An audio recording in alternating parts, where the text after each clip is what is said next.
A lot of people want to know, how do I open a bank account remotely?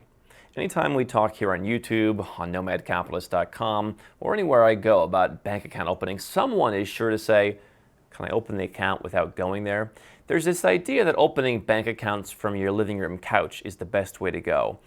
But as time goes on, I'm going to tell you exactly why that may not be the best idea for your strategy.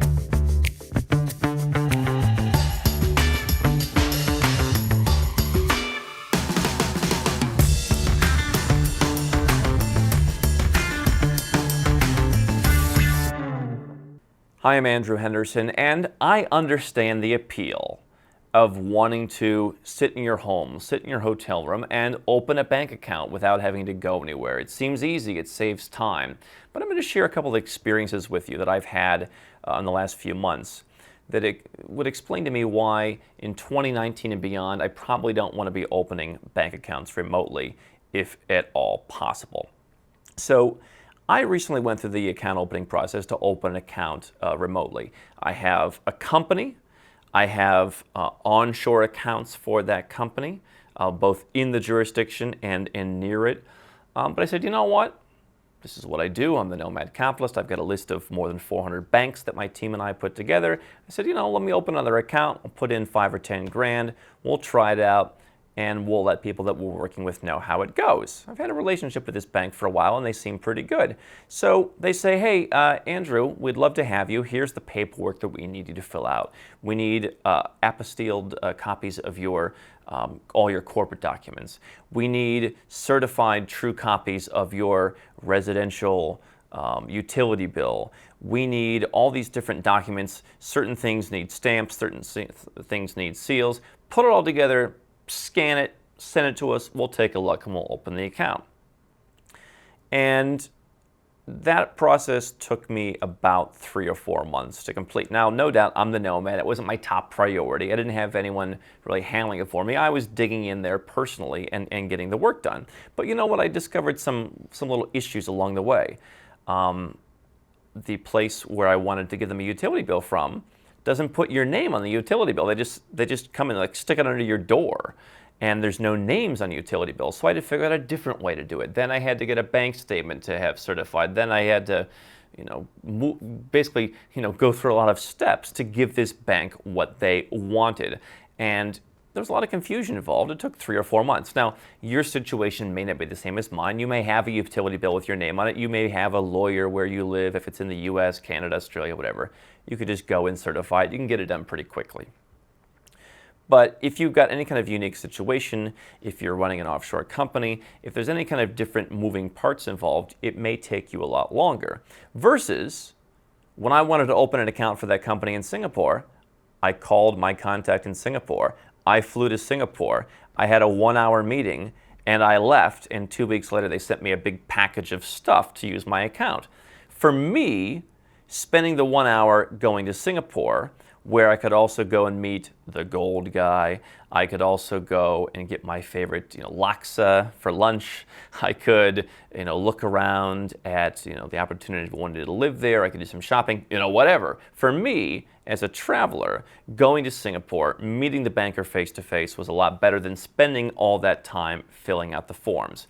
The other challenges that you're going to have with remote bank account opening is that the quality of those banks is a little bit less. I've said for some time now that onshore is the new offshore. Finding friendly onshore jurisdictions is a lot better than finding these offshore jurisdictions. And so the kind of banks that will open for you remotely are generally going to be islands, often the Caribbean, Vanuatu. Mauritius is perhaps a little bit higher quality. But, Canada doesn't really want to open accounts for people remotely. Germany, Singapore. These banks are like, listen, we're not desperate for business. Come to Singapore, we'll open you an account, and we want to see you face to face. We want to make sure that we know our customers.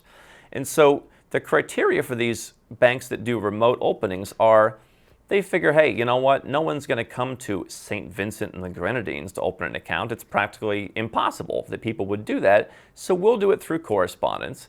But then the challenge is that they're not seeing you face to face. So therefore, they need a lot more documentation in order to know their customer.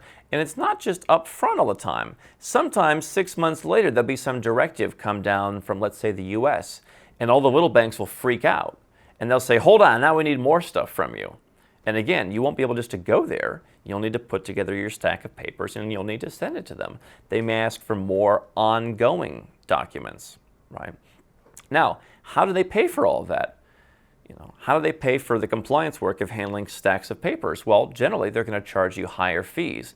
I had someone come to me recently and say, Andrew, I got some pretty bad advice. He set up some offshore company in Belize, which is terrible. And the only bank that would take him charges $150 just to send a wire.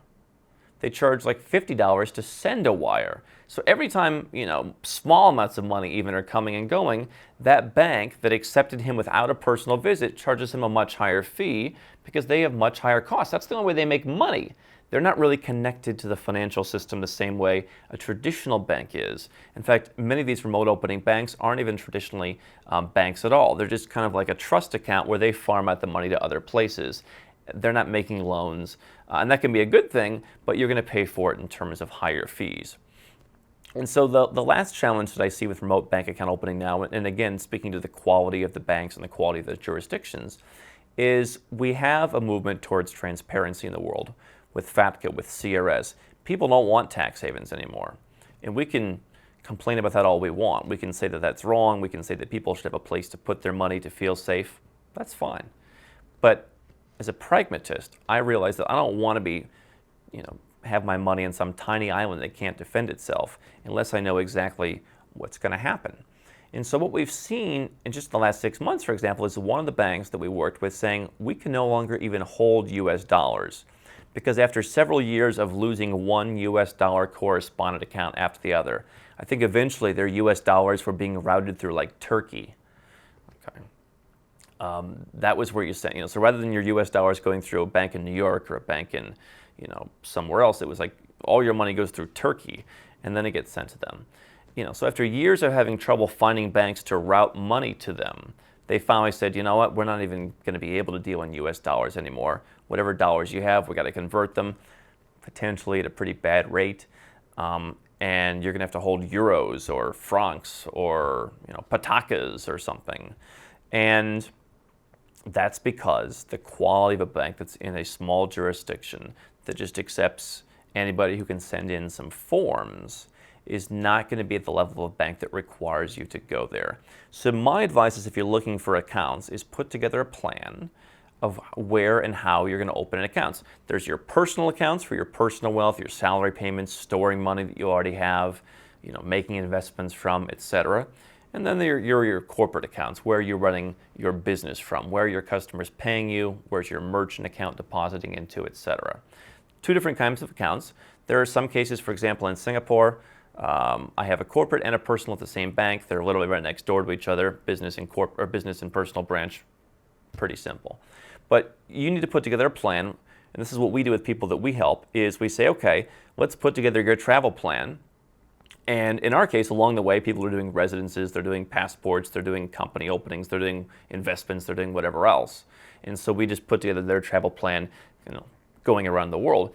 But if it's just banking, having a plan to figure out, first I'm going to go to Georgia, then I'm going to go to Hong Kong, then when I'm in Asia, then I'm going to go to Singapore. Then from there, I'm going to go to whatever the next place is. Having that banking plan and taking the trip, being willing to take the trip is important because, if it costs you $1,000 to fly to Singapore, chances are, if you're running a decent business or if you have any kind of substantial use in your personal account, you're going to make that up in a matter of months in terms of the fees that you're going to save by being with a real bank that doesn't charge you $150 to send a wire. And you're certainly going to make it up in the cost of your time by not constantly be filling out forms, constantly being bothered by a bank that needs to know its customers that it's never met. So I'm not saying that banks in tiny islands are bad. I think that they play a role in a plan, whether it's as a backup account, whether it's for people who are just getting started, don't have as much money. I'm not saying anything is good or bad. What I'm saying is, as someone who values his time, as someone who doesn't like doing big stacks of paperwork, and as someone who wants high quality, stable banks in my life, My opinion going forward is get in a plane, go to the banks of your choice, do it in person, and you'll be much better off in the long run. I'm Andrew Henderson, and if you're looking for a way to legally reduce your taxes, build your freedom, and create wealth faster as a global citizen, then you've come to the right place. I want you to do 3 things right now. Number 1, click the button to subscribe to our channel. Make sure to get notifications so you never miss a new video. Number 2, get a copy of our #1 best-selling book, Nomad Capitalist, on Amazon, and learn all the dozens of benefits of our lifestyle. And number 3, if you're already a 6 or 7-figure entrepreneur and you want to put these strategies in place, go to nomadcapitalist.com and find out how to get some help.